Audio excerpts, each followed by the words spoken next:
Ada seorang wali Allah. Seorang wali Allah ini berjalan. Dalam perjalanan panjangnya dia melihat ada seorang wali Allah juga yang duduk di gurun pasir hanya berzikir. Lalu wali yang berjalan bertanya kepada wali yang duduk, "Kamu kenapa duduk dari tadi tidak cari rezeki?" Kata wali yang duduk, "Apa kau tidak tahu firman Allah, wa ma min dabbatin fil ardi illa 'ala Allahi rizquha." Semua makhluk yang melata di atas muka bumi Allah, rezekinya sudah dijamin Allah.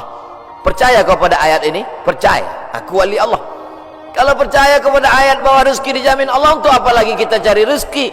Kalau kau tidak percaya bahwa rezeki dijamin Allah, lihatlah di atas pohon kurma itu.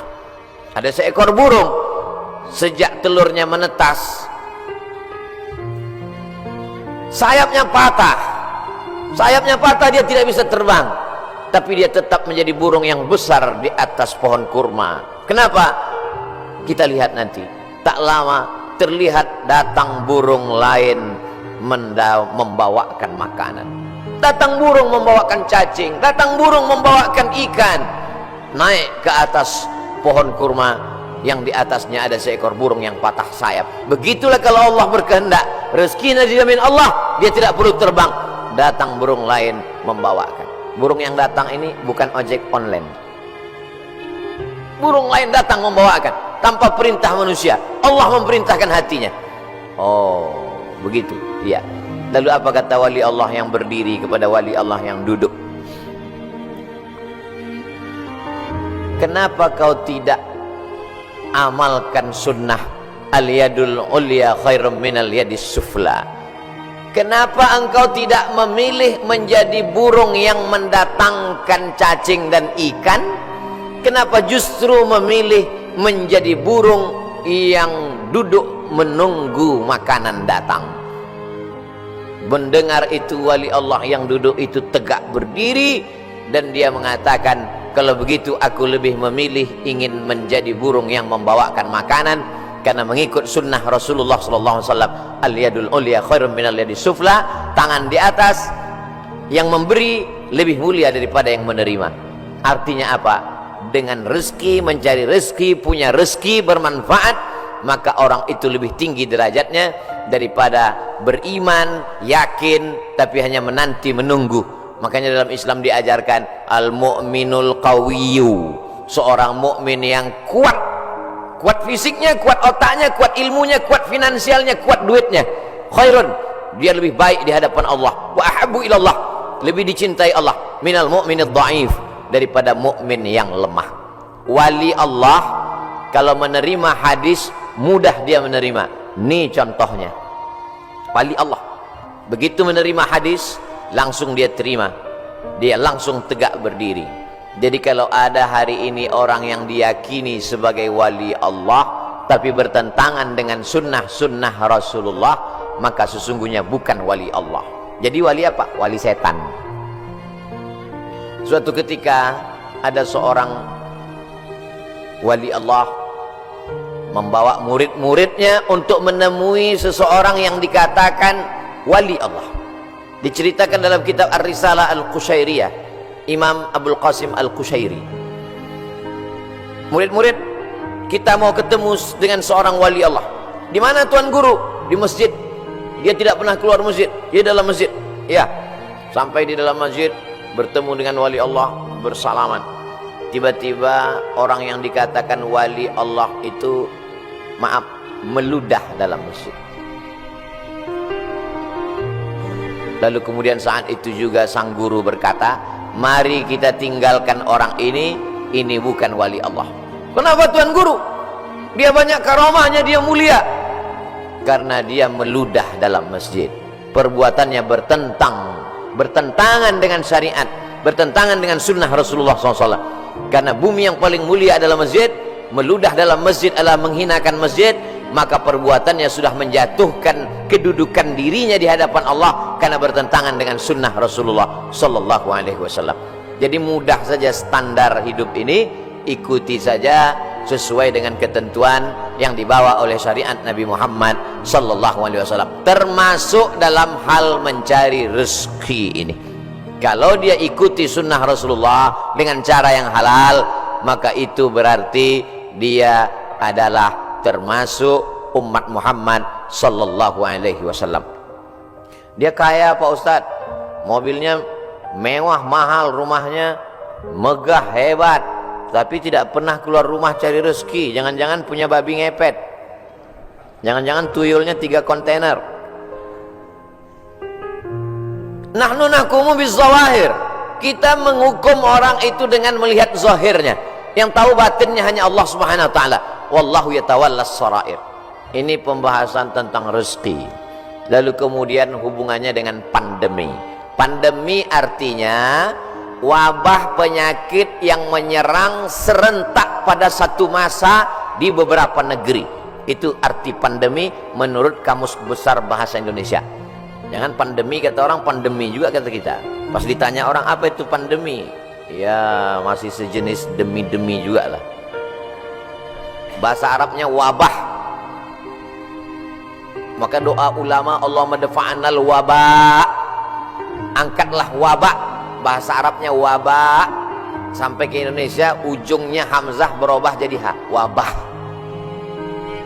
Banyak sekali kata-kata serapan bahasa Arab begitu sampai ke kita berubah. Wabah jadi wabah. Zahir lawannya batin. Telapak tangan ini batin, ini zahir. Kenapa ini disebut batin?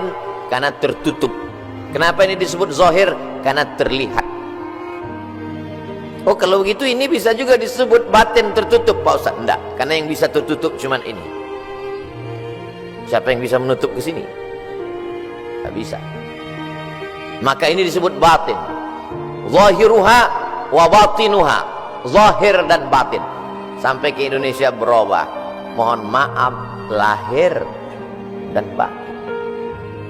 Tidak apa-apa, kita teruskan saja kekeliruan itu, karena sudah menjadi umum. Ada nama kamus bahasa Arab khotok sya'i, khotok salah, sya'i tapi populer. Ternyata kalau salah tapi populer, diteruskan saja kesalahan itu. Nah, kembali kepada pandemi, wabah. Wabah ini bukan sesuatu yang baru. Ada kota namanya Yathrib. Yathrib itu artinya kota yang banyak wabah penyakit.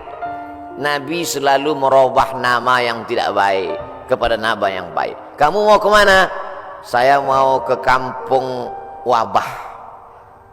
Namanya saja sudah membuat kita memberikan efek negatif. Nama Abdul Somad, tempat tanggal lahir wabah COVID-19.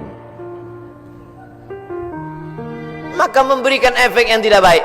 Maka Nabi merubah nama yang tidak baik. Yathrib dirubah Nabi namanya menjadi Al-Madinah Al-Munawwarah, kota peradaban yang terang benderang. Kenapa terang benderang? Ketika Nabi datang ke sana, maka terang benderanglah hati mereka, terang benderang pikiran mereka, terang benderang kota Madinah. Mereka sambut dengan Tola'al Badru alaina. Badru artinya bulan purnama yang terang benderang. Kalau bulan itu bulat, namanya Badar. Kalau bulannya masih sabit, namanya hilal. Yang selalu dicari-cari orang, hilal. Hati-hati kalau ibu punya suami hilal. Saudaraku yang dimuliakan Allah Subhanahu wa ta'ala, maka pandemi, wabah menyebar sudah terjadi sejak lama. Makanya dalam hadis dikatakan al-mat'unu syahid. Orang yang meninggal karena wabah ta'un, wabah penyakit, pandemi, maka dia mati syahid. Saudara kita, sahabat kita, kawan kita, tetangga kita, satu sekolah dengan kita, meninggal dunia. Berikan kabar gembira kepada istrinya kalau suaminya meninggal. Sabar Pak, dia meninggal sebagai seorang syahid. Wala taqulu liman yuqtalu fi sabilillahi amwat. Jangan kau katakan orang yang mati syahid itu mati. Bal ahya, mereka hidup. Tapi mereka meninggalnya ketika mau Idul Fitri Pak Ustaz, bajunya sudah dibeli. Ada yang lebih sayang kepada dia daripada kita. Kita tidak tahu entah apa amal dia sehingga Allah memilih dia untuk berhari raya bersama para malaikat, bersama Allah Subhanahu wa ta'ala. maka mendengar cerita kita itu lapang dadanya. Kata-kata kita mestilah menjadi setawar sedingin, menawarkan hati yang luka, mendinginkan hati yang panas dari ucapan kata-kata yang menyejukkan. Kalau kita tidak bisa menenangkan orang dengan materi, maka tenangkanlah dengan kata-kata. Rezeki di masa pandemi berkurang. Berapa banyak pegawai, pekerja, perusahaan yang di PHK, dirumahkan, kolaps perusahaan, bisnis. Bahkan ada seorang bisnismen yang cerita ke saya, Ustaz Somad, semua bisnis buatan manusia hancur roboh diterjang badai pandemi COVID-19. Yang bisa bertahan adalah yang buatan Allah Subhanahu wa ta'ala. Tanaman kelapa sawit, harga karet, kelapa bertahan. Bisnis yang diciptakan, dibuat manusia, dikreasikan manusia, tumbang Pak Ustaz. Tapi orang beriman tidak pernah berputus asa. Kenapa? Karena dia melihat, memandang itu sebagai hakikat yang datang dari Allah Subhanahu wa ta'ala. Dia berpikir cerdas. Dulu ketika rezeki saya lancar, bisnis saya sampai tidak sempat ke masjid Ustaz, sampai tidak sempat ikut pengajian. Alhamdulillah, dengan adanya pandemi ini kami masih bisa menyekolahkan anak, masih bisa makan, mungkin rezeki berkurang, tapi saya lebih sering ngaji Pak Ustaz. Oh, jadi kamu sering pengajian? Iya, tapi wajah kamu nggak pernah terlihat. Saya pakai masker Pak Ustaz. Kamu sering ikut kajian saya? Ikut Pak Ustaz, tapi saya nggak pernah ngelihat kamu. Saya jamaah online Pak Ustaz. Insya Allah yang ikut pengajian online, surganya tetap offline. Jadi jangan khawatir. Ini ada juga ustaz-ustaz yang menakut-nakuti jamaah, yang selama ini hanya online saja, surganya pun online. Untung jamaahnya kurang cerdas. Kalau jamaahnya cerdas, mana ada surga online? Surga online itu surga bid'ah. Saudara yang dimuliakan Allah Subhanahu wa ta'ala, jadi ketika kita melihat sesuatu itu dengan perenungan, maka sesungguhnya ada hikmah yang luar biasa di balik apa yang diberikan Allah. Asa an takrahu syai'an, boleh jadi kau benci sesuatu, fa huwa khairul lakum, tapi di balik kebencian kamu itu ada manfaat, hikmah yang luar biasa. Asa an takrahu syai'an, boleh jadi kamu tidak suka pada sesuatu, wa yaj'alallahu fihi khairan katsira, dijadikan Allah di balik itu semua ada kebaikan-kebaikan. Tapi kadang kita susah untuk berpikir cerdas, cermat, jernih di tengah hiruk pikuk suara orang banyak. Gimana kata kalau kita mau berpikir saat di tangan kita dua handphone, yang satu IG, yang satu Instagram? Gimana kita mau berpikir jernih di saat kita sedang di tengah orang yang pikirannya berkecamuk? Maka bangunlah di tengah malam, seperti jamaah yang dikatakan protokol tadi, yang datang jam 3 malam ke masjid. Kalau dia sampai ke masjid jam 3, tentu bangunnya jam 2. Yang sholat subuh jam 7.30, nggak tahu bangunnya jam berapa.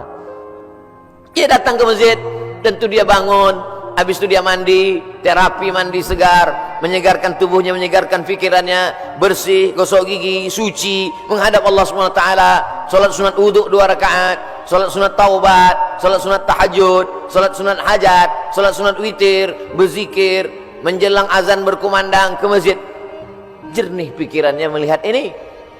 Kalaulah orang rezekinya seret, rezekinya mampat, lalu kemudian dia alihkan konsentrasinya untuk melepaskan sejarah kerisauannya dengan narkoba, dengan khamar, dengan pergaulan bebas, sesungguhnya dia hanya sedang mengalihkan satu masalah, masalah kecil, sedang dia alihkan kepada masalah yang besar. Gimana ibu? Bisnisnya sejak COVID ini makin turun atau makin? Alhamdulillah Pak Ustaz, alhamdulillah ada COVID. Alhamdulillah pula dia bilang ada COVID. Kenapa? Selama ini saya kalau mau buka usaha mesti sewa ruko, mesti sewa tempat. Hari ini saya bisa bisnis online Pak Ustaz. Saya cukup buat pasang iklan, masak di dapur sendiri, menggunakan jasa teman-teman yang bisa mengantar, akhirnya makan. Berapa banyak saudara-saudara kita yang hari ini bisnisnya tetap berjalan. Dengan cara apa? Dengan cara online. Cara menyampaikan makanannya saja yang online, makanannya tidak online. Bukan berarti makanan itu digambar lalu dikirim.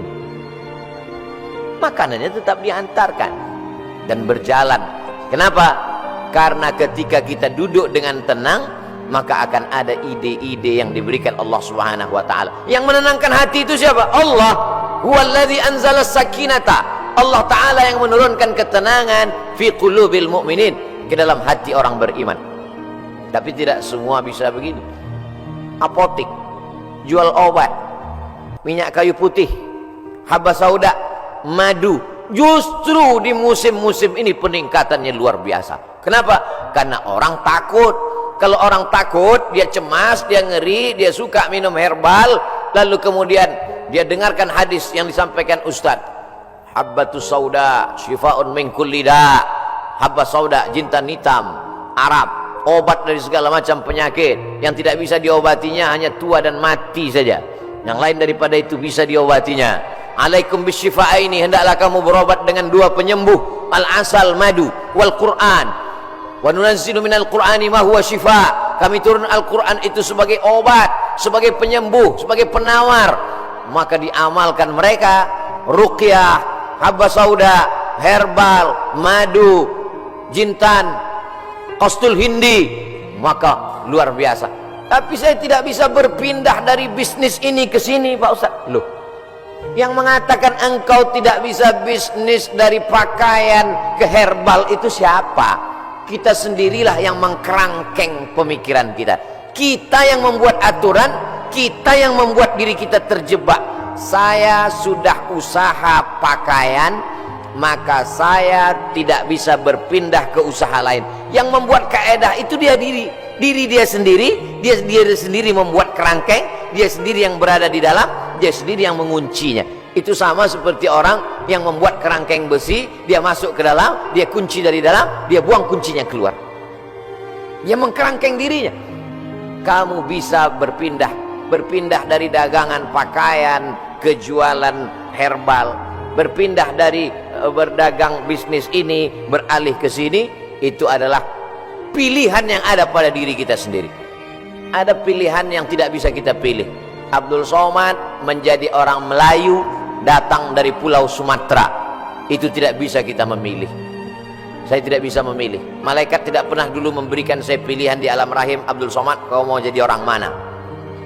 Mau jadi orang Amsterdam atau mau jadi orang Riau? Tak ada. Itu bukan pilihan saya. Itu pilihan takdir dari Allah Subhanahu wa taala. Tapi ada masanya kita bisa memilih antara bisnis ini atau ini, beralih ini atau ini. Ustaz, ada yang mau saya tanyakan Ustaz? Ya silakan. Bolehkah saya beralih bisnis? Boleh. Yang tak boleh beralih ke lain hati. Saudaraku yang dimuliakan Allah Subhanahu wa taala. Jadi bagaimana tiba-tiba pikiran kita menjadi sempit sampai tidak nampak solusi? Bagaimana tiba-tiba hati kita ini menjadi beku sampai semuanya terasa menyulitkan, menyusahkan kita? Maka Allah Subhanahu wa taala memberikan kita kelapangan. Man lazimal istighfar, siapa yang melazimkan istighfar, mengistiqomahkan, mengamalkan istighfar, ja'alallahu lahu min kulli dhiqin makhraja. Habis waktu ceramah. Oh, matahari terbit. Hebatnya di Masjid Agung Sunda Kelapa. Setiap matahari terbit bunyi alarm. Setiap matahari terbit bunyi alarm. Setiap matahari terbit bunyi alarm.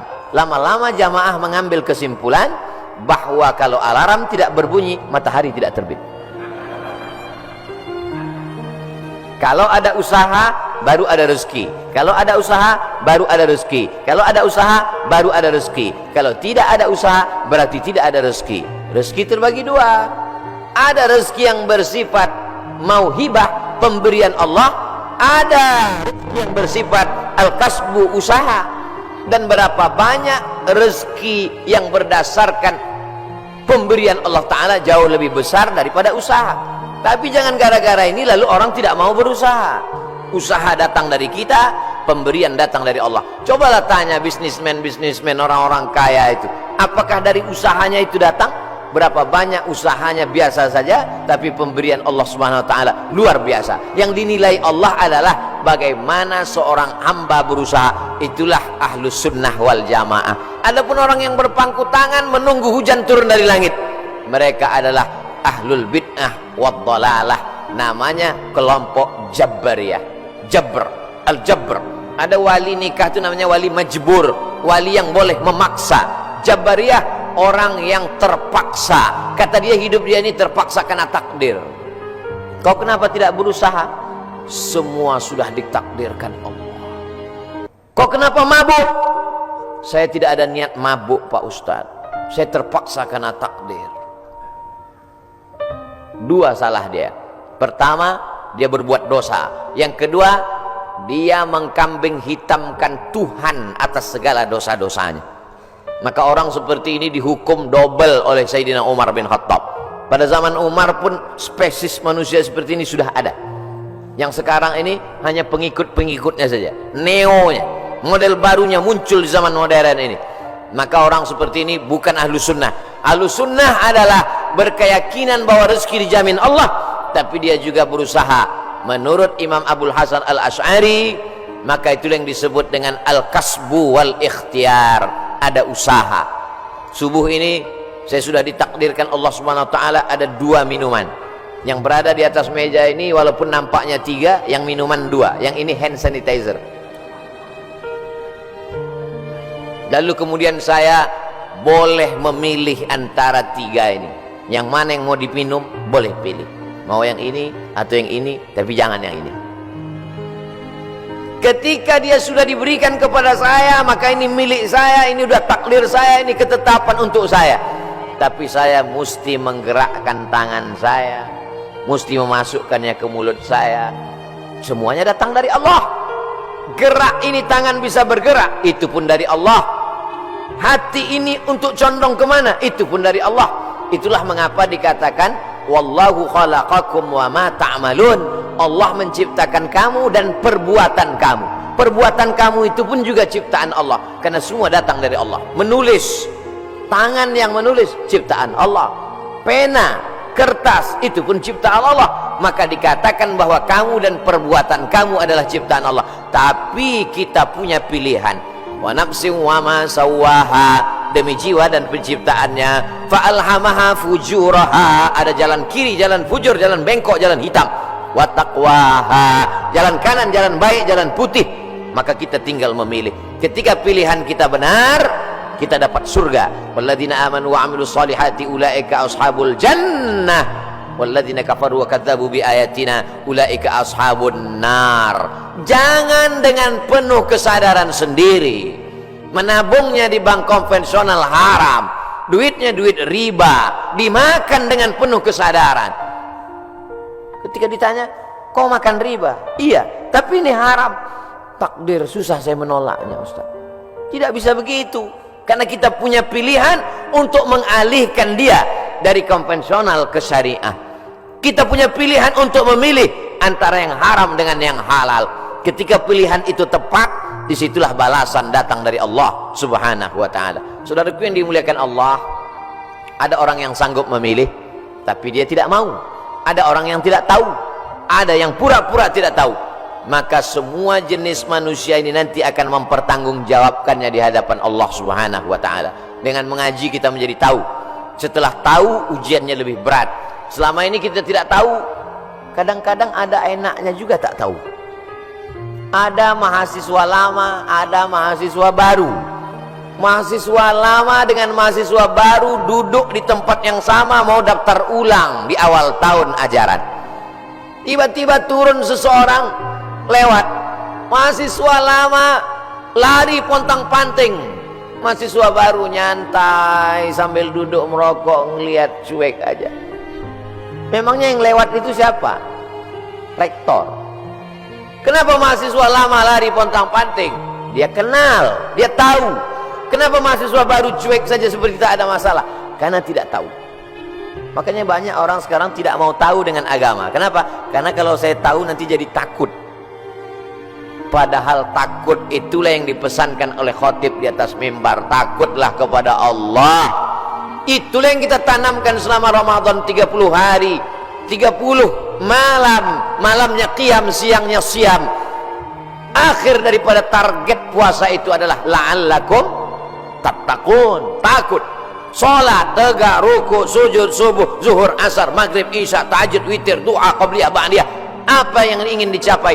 inna salata tanha anil fahsya wal munkar.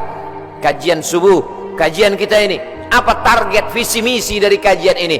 Kajian ini supaya takut kepada Allah, jangan sampai makan haram, jangan gara-gara pandemi ini lalu kita kemudian berubah keyakinan. Makanya pesan Nabi, qul amantu billah, berilah aku pesan ya Rasulullah. Kalau sudah aku terima pesan yang singkat padat ini, aku tidak akan bertanya lagi kepada siapapun. Katanya, amantu billah, katakan aku beriman kepada Allah. Tsumma istaqim, istiqamah.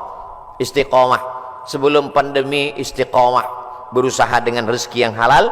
Setelah pandemi pun juga istiqamah. Mudah-mudahan kajian ini membuat kita tetap istiqamah, tetap kuat iman dan Islam. Kita sampaikan kepada sahabat jamaah semuanya bagaimana menghadapi pandemi tetap dengan rezeki yang halal. Mudah-mudahan kita selalu dalam ridha Allah Subhanahu wa ta'ala.